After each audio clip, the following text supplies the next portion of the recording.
मथुरा के थाना कोतवाली कृष्णा नगर चौकी क्षेत्र राधिका विहार फेज 1 कॉलोनी में आज चोरी की वारदात सामने आई है, जिसमें अज्ञात चोरों ने बंद मकान को ताले चटकाकर मकान को निशाना बना लिया है। लाखों का रुपए के आभूषण और रुपयों पर हाथ साफ कर दिया है। शिव कुमार अग्रवाल पुत्र बाबूलाल ज्वेलर्स के घर में अज्ञात चोरों ने बीती रात बुधवार को चोरी की घटना को अंजाम दे दिया। सोने चांदी के आभूषण लेकर फरार हो गए। पीड़ित शिव कुमार अग्रवाल ने बताया कि वह बीमार थे। उनका ऑपरेशन स्थानीय अस्पताल में हुआ था। हॉस्पिटल से छुट्टी होने के बाद वे अपने बड़े भाई के यहाँ पर रुक गए और शाम को उनकी पत्नी बच्चे घर पर साफ सफाई करने के लिए आए और ताला लगवाकर वह शिव कुमार के पास आ गए। गुरुवार को शिव कुमार की पत्नी बच्चे सुबह अपने घर आए तो घर का ताला गेट पर नहीं लगा मिला तो चकमक हो गए। घर में घुसकर देखा तो घर का सामान अलमारी बिखरी हुई मिली थी। सभी के पैरों तले जमीन खिसक गई।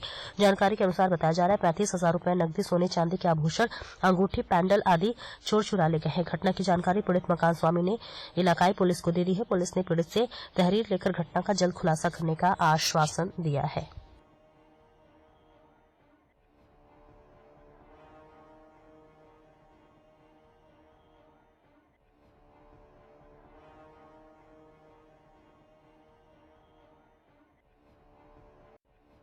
आपका पिंकी अग्रवाल, कहाँ की रहने वाली है? राधिका विहार फेज 1। अच्छा, अभी आप सब लोग यहाँ इकट्ठा हो, क्या कुछ मामला क्या कुछ हुआ है? हमारे घर में चोरी हो रही है। ऑपरेशन हुआ था इनका, तो बीमार थे तो हॉस्पिटल में एडमिट थे। ऑपरेशन किसका हुआ था? मेरे हस्बैंड था। जी, किस चीज़ का था? पथरी का ऑपरेशन हुआ था। कहाँ पर हुआ था? हाईटेक हॉस्पिटल अच्छा जी, उसके बाद क्या हुआ? तो हम लोग यहाँ पे 3-4 दिन से थे नहीं, तो वो लोग आकर के रात में 8 साढ़े 8 बजे तो हम लोग यहाँ से गए हैं सब पे लेकर, तो रात में आकर के उन लोगों ने चोरी कर ली है। अच्छा, क्या कुछ आपको कैसे पता चला? मैं रात में गई हूँ यहाँ से, तो सेफ था, अच्छे से ताला लगा के कितने बजे गए आप? 8:30 बजे करीब, 8 सवा 8 बजे। उसके बाद? उसके बाद में सुबह आई थी हम 12 बजे। अच्छा, उसके बाद क्या हुआ? तो उसके बाद में हमने देखा है बाहर तो ताला खुला हुआ था, तो हमने कहा पता नहीं, मुझे ध्यान था तो शायद बच्चे होंगे, आगे देखा है तो मुझे ताला टूटा हुआ है। फिर जब मैं पड़ोस में बुलाने गई हूँ तब वो लोग आए हैं, तब मैंने इन लोगों को फ़ोन करके बुलाया, सबको, घर वालों को। आपने किनको फ़ोन किया सबसे पहले? मैंने भैया को करा था, अपनी जेठ को जी, भतीजे को बुलाया था, दोनों जेठ को, दीदी को बुलाया था, सबको बुलाया था। अच्छा, उसके बाद क्या हुआ? उसके बाद ये सारा सामान बिखरा पड़ा है आपके सामने ही सारा। आपने अंदर आकर देखा क्या कुछ घटनाक्रम रहा था? हाँ, नहीं, अभी कुछ नहीं खोला मैंने सामान। अभी आपने आकर के देखा ना कमरे में? हाँ, कमरे में आकर देखा तो सारा सामान बिखरा हुआ था, तो मैं कह रही चोरी हो गई है, घर पे सारा सामान बिखरा पड़ा है। दोनों कमरे ताले तोड़ दिए हैं। अच्छा, कितना कुछ गया है, कुछ आइडिया है? हाँ, मेरे चैन अंगूठी पैंडल गोल्ड का आइटम था हमारा, और पैसे थे, कैश था बहुत सारा। टोटल कितना मानती हैं आप? 1-1.5 लाख रुपए तो मेरी नज़र में ही था। बच्चों की गुलाब में भरा हुआ था सारा, और सोने का आइटम तो है ही भैया। चैन थी, मेरे डायमंड की अंगूठियाँ थी, पैंडल था, 1 पन्ने की अंगूठी थी, मतलब 5-6 अंगूठी सही समझ लो। नहीं, कैश और सोना चांदी जो भी आपका गया है उसको टोटल मिला करके क्या रकम अब आती है? मैं कैसे बता सकती हूँ भैया? ये डायमंड की अंगूठी थी। वही तो डायमंड की बड़ी बड़ी अंगूठी हैं, 2 अंगूठी डायमंड की। अभी तो मैं कैसे बताऊँ कितना है। पीठाधीश्वर एवं मुख्यमंत्री योगी आदित्यनाथ ने शुक्रवार प्रातः बेला में गोरखनाथ मंदिर में रुद्राभिषेक कर भगवान भोलेनाथ से राष्ट्र कल्याण और सभी नागरिकों के सुख समृद्धि की प्रार्थना की।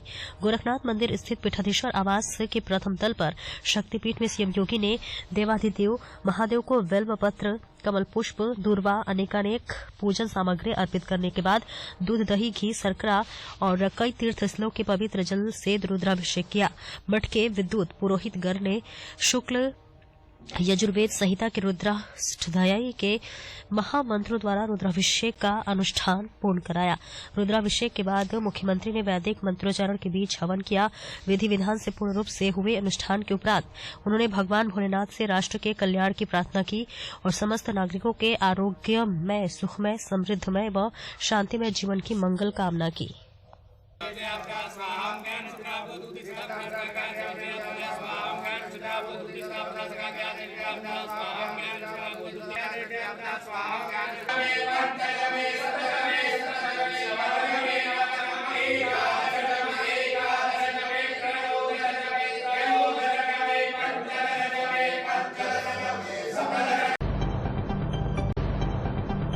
शुक्रवार को कड़ाके की ठंड के बावजूद मुख्यमंत्री योगी आदित्यनाथ ने शुक्रवार को नए साल के पहले जनता दर्शन में गोरखनाथ मंदिर पहुंचे। लोगों से मुलाकात कर उनकी समस्याएं सुनी और त्वरित व संतुष्टिपरक समाधान का भरोसा दिया। सबको आश्वस्त किया कि किसी भी के साथ नाइंसाफी नहीं होगी। इस दौरान उन्होंने अधिकारियों को हिदायत दी कि हर पीड़ित की समस्या पर तत्काल कार्रवाई होनी चाहिए। गोरखनाथ मंदिर प्रवास के दौरान शुक्रवार सुबह मुख्यमंत्री योगी आदित्यनाथ ने जनता दर्शन में करीब 150 लोगों से मुलाकात कर उनकी समस्याएं सुनी। सबके प्रार्थना पत्रों को संबंधित अधिकारियों को संदर्भित करते हुए त्वरित और संतुष्टिपरक निस्तारण का निर्देश देने के साथ ही लोगों को भरोसा दिलाया कि सरकार हर पीड़ित की समस्या का समाधान करने के लिए दृढ़ संकल्पित है। मुख्यमंत्री के समक्ष जनता दर्शन में लोग इलाज के लिए आर्थिक सहायता की गुहार लेकर पहुंचे हुए थे।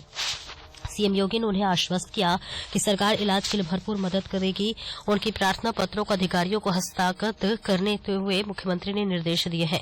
वहीं गोरखपुर प्रवास के दौरान गोरखनाथ मंदिर में मुख्यमंत्री योगी आदित्यनाथ की शुक्रवार सुबह दिनचर्या परंपरागत रही। उन्होंने प्रातः काल गोरखनाथ मंदिर में गुरु गोरखनाथ का दर्शन पूजन किया और अपने गुरु ब्रह्मलीन महंत अवैधनाथ की समाधि स्थल पर जाकर मत्था टेका।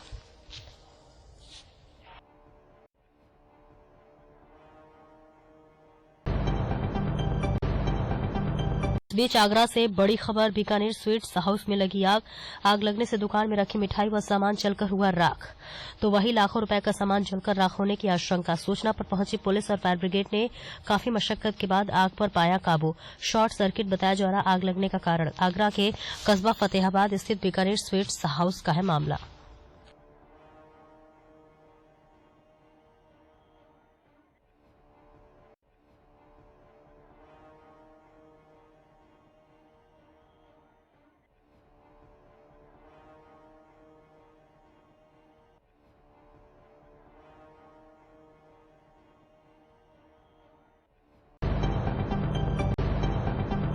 पूर्व में मुख्यमंत्री योगी आदित्यनाथ ने करीब 1533 करोड़ रुपए का न्यू ईयर गिफ्ट जनपद वासियों को दिया है। उन्होंने 1478 करोड़ रुपए 80 लाख के विकास कार्यों का शिलान्यास किया तथा 53 करोड़ 73 लाख रुपए के विकास कार्यों का लोकार्पण किया। लोकार्पित होने वाले विकास परियोजनाओं में राजकीय कृषि विद्यालय चारगांव के नवीन प्रशासनिक भवन, इसी विद्यालय में किसान हॉस्टल, नथमलपुर में क्षेत्रीय जन विश्लेषक प्रयोगशाला का निर्माण और राप्ती नदी पर नौसर से कालेश्वर तक 6 किलोमीटर तटबंध सौंदर्यीकरण का कार्य शामिल है। जबकि शिलान्यास वाली परियोजना में गोरखपुर लखनऊ राजमार्ग पर राप्ती नदी के उप और डाउन स्ट्रीम पर नए पुल, गोरखपुर पिपराइच 4 लेन मार्ग, 4 फाटक, असुरन 4 लेन मार्ग तथा गोरखपुर खजनी सिकरीगंज मार्ग के चौड़ीकरण का कार्य सम्मिलित है। कृषि क्षेत्र के प्रगति और अन्नदाता किसानों के हित के प्रति संवेदनशील रहने वाली मुख्यमंत्री योगी आदित्यनाथ ने गोरखपुर के चारगांव में नववर्ष के दूसरे दिन नवीनीकृत राज्य कृषि विद्यालय के नए प्रशासनिक भवन और छात्रावास का लोकार्पण किया। इस कृषि विद्यालय में कृषि से जुड़े मास्टर ट्रेनर, कर्मचारी और प्रगतिशील किसानों को प्रशिक्षण दिया जाता है।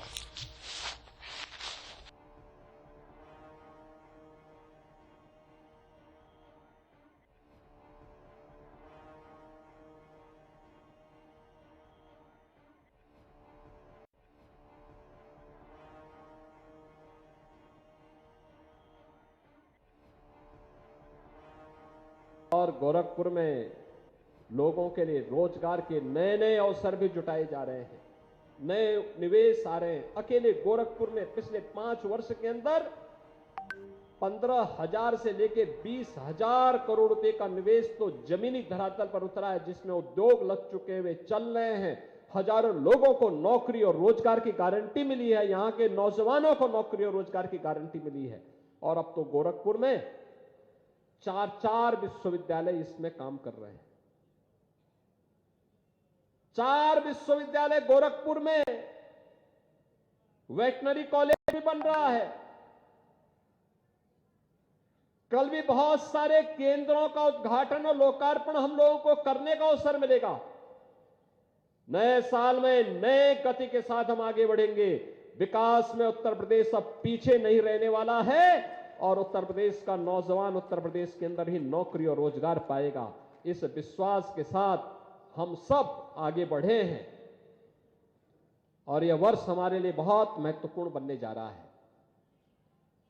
देखिए, वर्ष की शुरुआत गोरखपुर में विकास के साथ हो रही है, खूब विकास के साथ। कृषि मंत्री जी भी आए हैं। कुशीनगर में एक कृषि विश्वविद्यालय उनके द्वारा बनवाया जा रहा है। कृषि विश्वविद्यालय। अब सोचो, केवल खेती, किसानी, औद्यानिक फसलों के बारे में, सब्जी के बारे में आधुनिक प्रशिक्षण और कैसे किसानों को आमदनी को आगे बढ़ाया जा सके, इसके बारे में पूरा प्रशिक्षण होगा।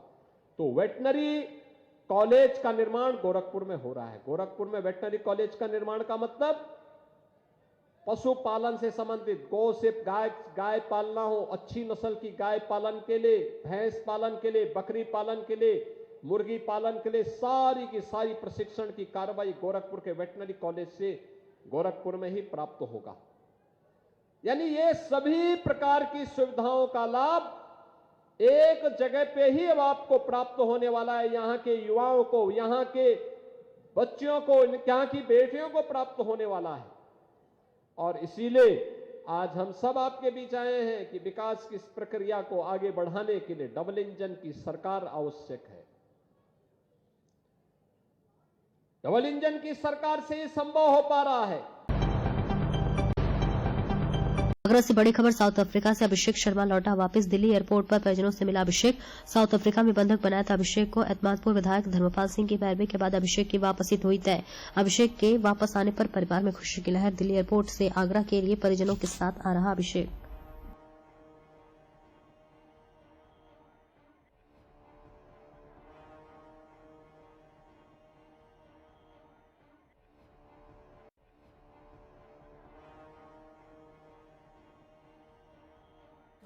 आपको जानकारी कब हुई बंधक बनाने की?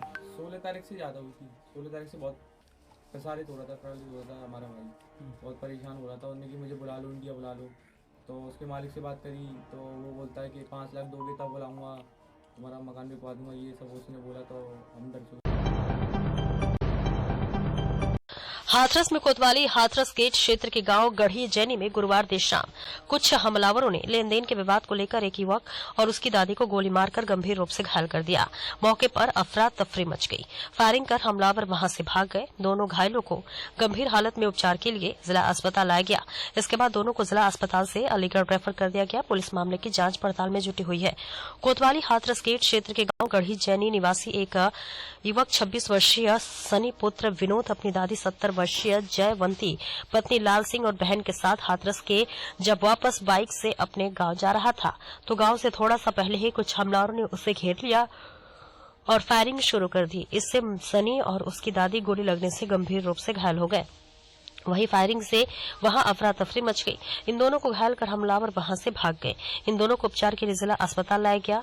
सूचना मिलने पर पुलिस भी वहां पहुंच गई। पुलिस ने मामले की जानकारी की। दोनों घायलों को गंभीर हालत में अलीगढ़ रेफर कर दिया गया। बता दें कि हमलावर गांव के ही रहने वाले हैं और इनका रुपए के लेनदेन को लेकर विवाद चल रहा था।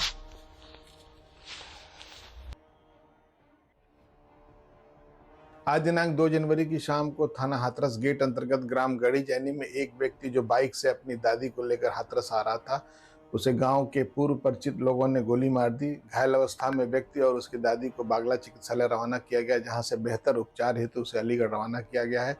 हमलावरों में से एक व्यक्ति को हिरासत में ले लिया गया है। परिजनों की तहरीर सुसंगत धाराओं में अभियोग पंजीकृत किया जा रहा है। मौके पर पुलिस बल मौजूद है। कानून व्यवस्था की स्थिति सामान्य है। पीएम नरेंद्र मोदी आज ड्यू के वीर सावरकर कॉलेज की रखेंगे आधारशिला। नरेला में लोगों को घर भी सौंपेंगे पीएम। बीपीएससी अभ्यर्थियों के प्रोटेस्ट में कूदे नेता। प्रशांत किशोर का अनशन जारी। पप्पू यादव के समर्थकों ने रोकी ट्रेनें। मोदी सरकार की बढ़ेंगी मुश्किलें। कांग्रेस आज से शुरू करेगी जय बापू जय भीम जय संविधान अभियान। यूपी के सीएम योगी आदित्यनाथ आज गोरखपुर में करेंगे मिनी स्पोर्ट्स कॉम्प्लेक्स का उद्घाटन। खेल प्रतिभाओं को मिलेगा नया मंच। जरूरतमंदों को दी जाएगी सहायता। केंद्रीय ग्रामीण विकास मंत्री शिवराज सिंह चौहान आज ग्रामीण विकास योजना की करेंगे समीक्षा। पंजाब में अमृतपाल सिंह के पिता का ऐलान। 14 जनवरी को होगा नए सियासी दल का गठन। कासगंज के चंदन गुप्ता मामले में 28 आरोपी दोषी, 2 बरी। कोर्ट दोषियों को आज सुनाएगी सजा। अरावली में बने 500 से ज्यादा फार्म हाउस पर आज से चलेगा बुलडोजर। अवैध हिस्सों को तोड़ेगा नगरपालिका। दिल्ली एनसीआर में छाया घना कोहरा। विजिबिलिटी 0 और ठिठुरन भी बढ़ी। आईएमडी ने जारी किया orange alert. Sydney cricket ground में ऋषभ पंत और रविंद्र जडेजा संभालने में जुटे भारतीय पारी। कंगारू गेंदबाजों का दबदबा। अमेरिका में 14 लोगों को रौंदने वाली जब्बार पर हुए नए खुलासे। आईएसआईएस समर्थक 2 जगह फिट किए गए थे बम। कैलिफोर्निया में इमारत की छत से टकराकर क्रैश हुआ विमान, 2 लोगों की गई जान, 18 घायल। साउथ कोरिया के राष्ट्रपति यून सुक योल को गिरफ्तार करने पहुंचे पुलिस अधिकारी, घर के बाहर समर्थकों की भीड़। 2024 में 3 लाख से ज्यादा प्रवासियों ने पार किया खतरनाक डेरियन गैप, पनामा पहुंचने वालों की संख्या में आई कमी। बदल रहे यूनुस सरकार के सुर, 95 भारतीय मछुआरों को रिहा करने का आदेश जारी, स्वदेश भेजने की प्रक्रिया शुरू। मुकेश अंबानी करने जा रहे निवेशकों के लिए बड़ी घोषणा, नए साल में ला रहे 40,000 करोड़ रुपए का विशाल आईपीओ। एटीएम से निकलेगा पीएफ का पैसा, ऐप की भी मिलेगी सुविधा। विदेशी निवेशकों की बिकवाली पर लगाम लगाने की तैयारी, वित्त मंत्री बजट में कर सकती है तगड़ा इंतजाम। दमदार बिक्री से शेयरों में तगड़ा उछाल, ब्रोकरेज ने भी खरीदने की दी सलाह। कंस्ट्रक्शन और इंफ्रा बने एनपीए प्रबंधन की कमजोर कड़ी, आरबीआई ने फंसे कर्जे को लेकर बैंकों को दिया अल्टीमेटम।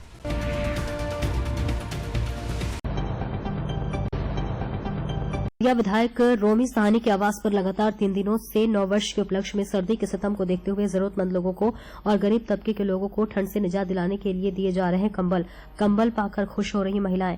गरीबों की मसीहा कहे जाने वाले बलिया विधायक रोमी साहनी की दरिया दिल्ली आई सामने, जहां पर तकरीबन 3000 से ज्यादा कंबलों का हो चुका है अभी तक वितरण। विधायक रोमी साहनी ने बताया कि हर जरूरतमंदों की सहायता करना हमारा लक्ष्य है। लोगों की मदद के लिए हमारे दरवाजे हमेशा के लिए खुले हैं।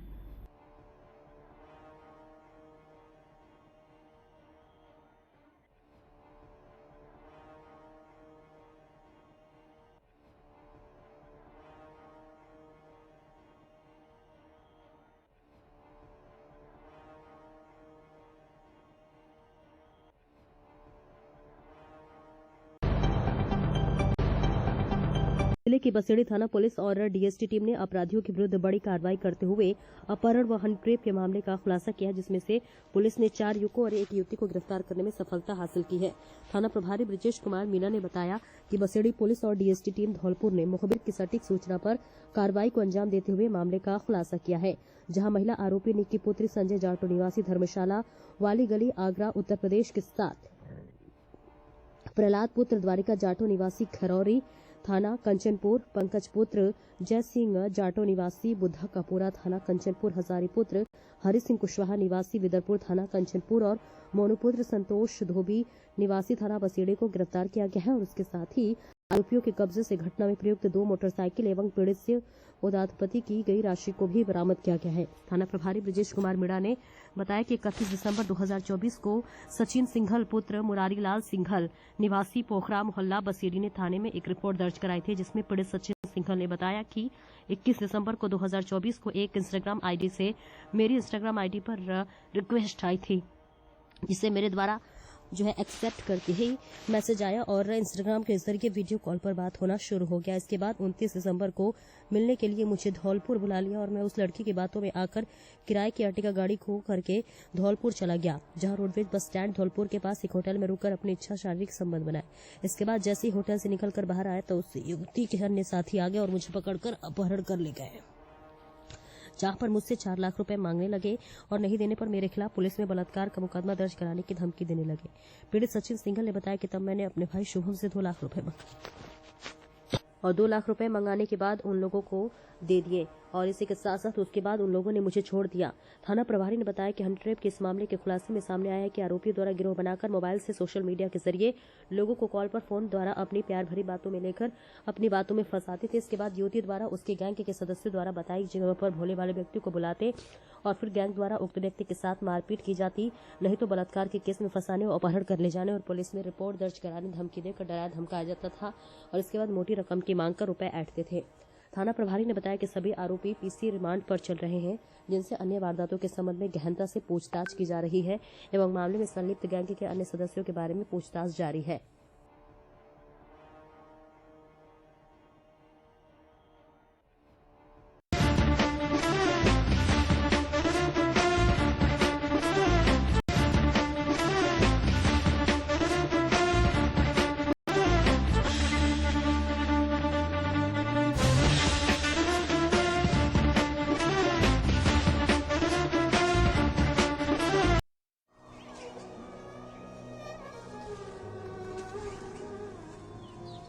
भारतीय सनातन संस्कृति का महाआयोजन महाकुंभ इस बार मात्र आध्यात्मिक, सांस्कृतिक, आस्था व श्रद्धा को ही समर्पित नहीं होगा। इस महाकुंभ इस बार विश्व देखेगा भारत की डिजिटल शक्ति, प्रबंधन शक्ति, पर्यावरण संरक्षण और लोक संस्कृति।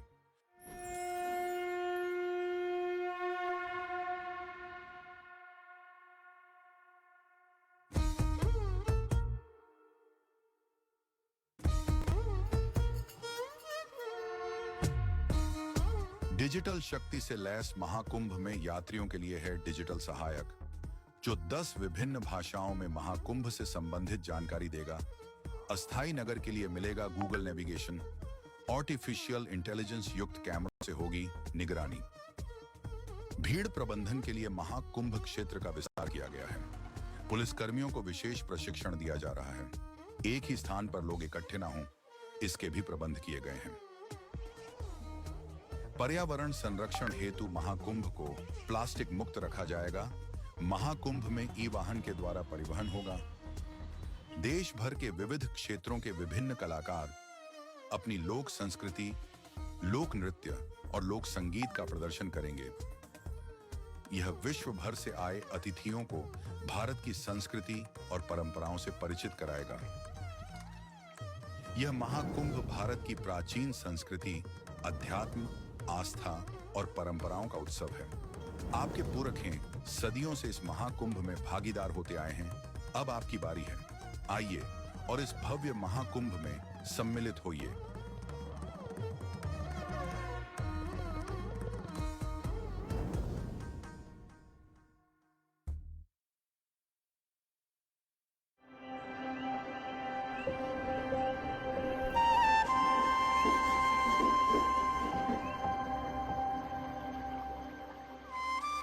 एक ओर जहां अधिकांश श्रद्धालु विभिन्न अनुष्ठानों, पवित्र स्नान एवं उत्सवों में भाग लेने हेतु महाकुंभ में आते हैं, वहीं दूसरी ओर कल्पवास एक विशेष आध्यात्मिक प्रवास है। यह एक ऐसी साधना है जिसे श्रद्धालु स्वेच्छा से अपनाते हैं और स्वयं एक आध्यात्मिक अनुभूति करते हैं। यह मात्र एक प्रवास नहीं बल्कि संसार के भौतिक सुखों से परे अपने अस्तित्व को शुद्ध करने और आध्यात्मिक ज्ञान प्राप्त करने का एक साधन है। यह इच्छाओं और कामनाओं से परे एक स्वयं को खोजने की यात्रा है, जो मनुष्य को भौतिकवाद की क्षण भंगुरता से दूर उसे अनंत शक्ति के साथ जोड़ ढकती है।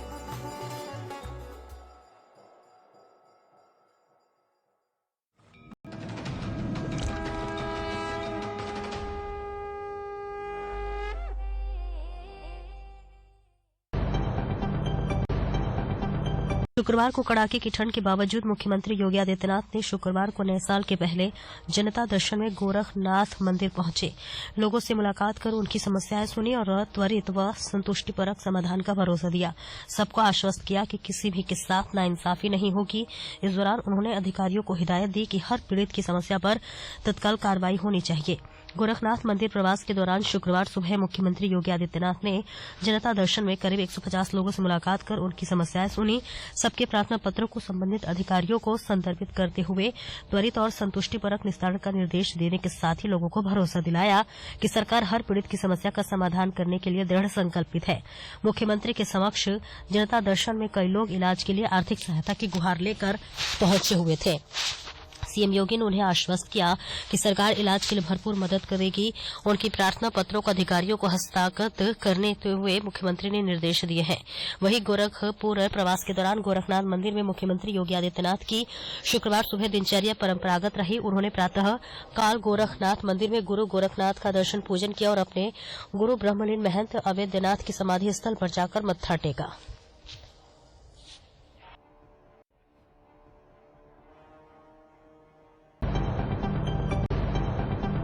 जिले के कैंपियरगंज तहसील क्षेत्र के विकासखंड भरोहिया पीपीगंज थाना क्षेत्र अंतर्गत एक गांव मढ़ा है। गांव के एक दंपत्ति के नेत्रविहीन होने के कारण उनके 15 माह के नवजात की भी परवरिश ठीक तरह से नहीं हो पा रही है।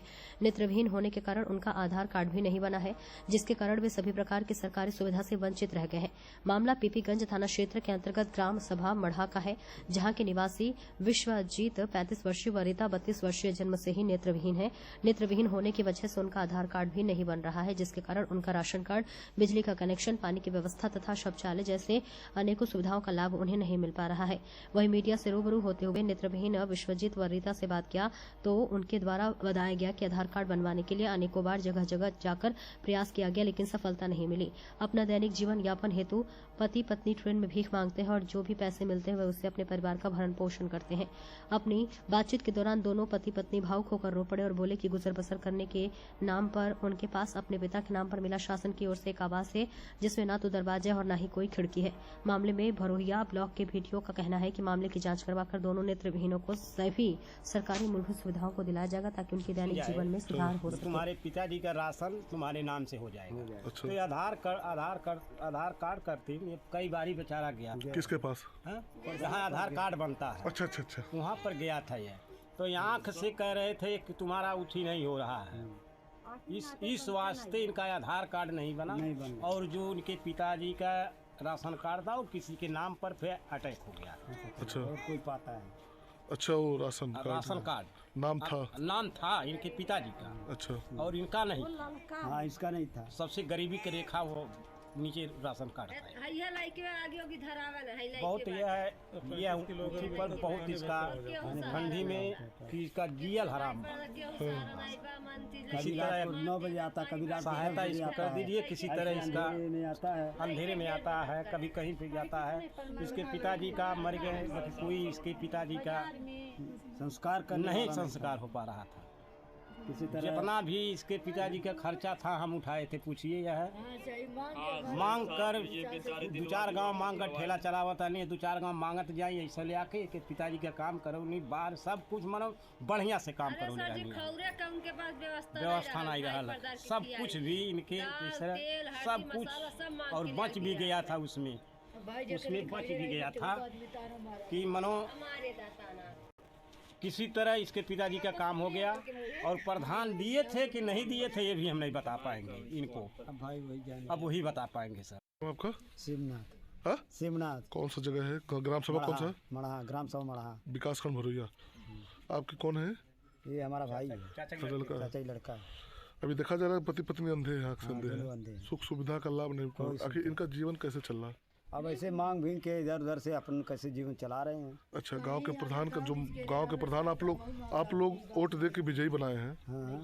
उनका क्या दायित्व बनता है? इनके प्रति क्या है? अब उनका प्रति है, जब इसके पास कोई हथकड़ा नहीं है जाता है तो बोलते हैं हम घर से थोड़ी देंगे। अच्छा, समस्या सबसे बड़ी चीज ये है।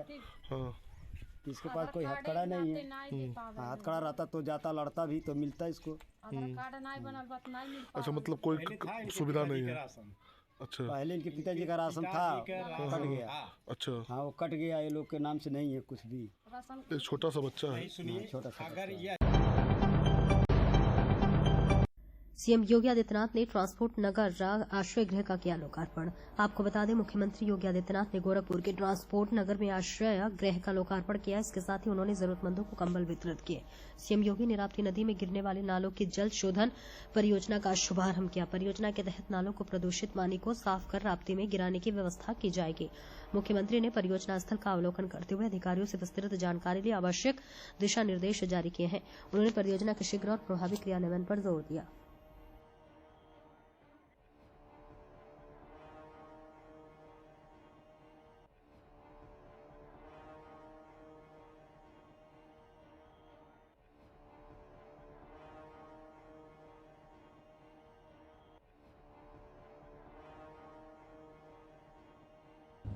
जो नाले हैं उनके प्राकृतिक शोधन के नगर निगम के इस पहल के शुभारंभ के अवसर पर आज के इस कार्यक्रम में उपस्थित महापौर डॉक्टर मंगलेश श्रीवास्तव जी,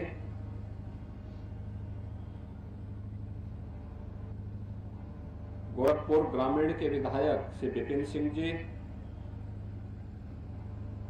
महानगर अध्यक्ष श्री राजेश गुप्ता जी, व्यापार प्रकोष्ठ के संयोजक श्री भोला अग्रहरी जी, पूर्व पार्षद मदन अग्रहरी जी, अवधेश अग्रही जी, कालीबाड़ी के महंत जी श्री रविंद्र दास जी,